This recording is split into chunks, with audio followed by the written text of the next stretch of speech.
After returning to Denver, I made my way back home. All the usual suspects were right where I left them. What I couldn't figure out, though, is how nobody had a boat in the water. Mom and Dad's boat was still sitting in Lindstrom, so I picked it up with Bill and took it up north to Pine City and got her in the water.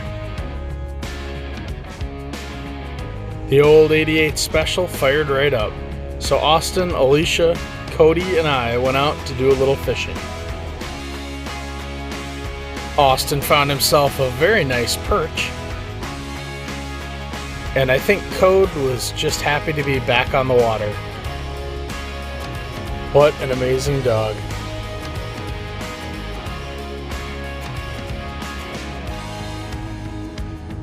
It was so nice to be back home, and we ended the day with a campfire down by the lake. It was another one of those times when I really wasn't coming or going. I spent some time with Dad and Fred, and got together with friends for some late night pranks. Mom and Dad were doing some spring landscaping, but we still managed to find some time to get out on their pontoon. I spent some time hanging out with Tony. Tony was into model airplanes at the time, and we spent some time out in the field flying. Alicia and I were kind of in the same boat with nowhere to go and no one to do anything with, so we hung out together and spent some time down by the Osceola Bridge. We came across this dumbass who buried his car on the side of the train track. It took several hours, but eventually we pulled him out, and then had another campfire down by the water. I even managed to find myself a nice little channel cat. We woke up to a gorgeous sunlit bridge. I spent Austin's 7th birthday with him. We headed out in Bill for a little driving adventure.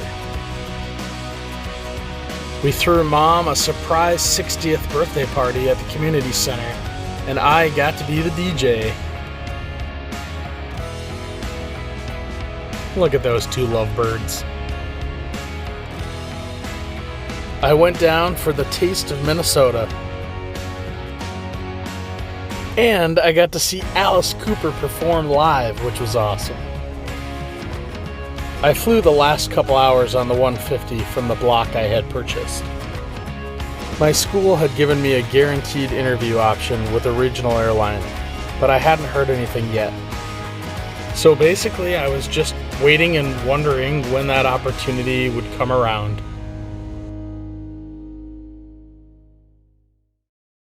While I was waiting for my interview, I figured I should probably get a job.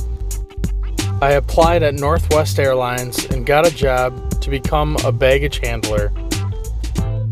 The training was about a month long and more intensive than I imagined, but it was a really neat opportunity, and I was just so happy to be around airplanes. Looking back now, I think this was a great opportunity for me, because I really got to see what life was like on the other side of the glass. I was the new guy, and there's only one place for new guys, and that's in the belly of the aircraft, throwing the bags. But I actually loved it. This marks the end of my Way Back Wednesday series from 2000 to 2006. I had left my parents' home, spent 4 years at St. Cloud State, proceeded to Regional Airline Academy in Arizona, and completed a type rating in Denver and Seattle. I was a Northwest Airlines baggage handler and fully qualified to be a pilot, waiting patiently for my interview. This story resumes on episode 1 of my Throwback Thursday series.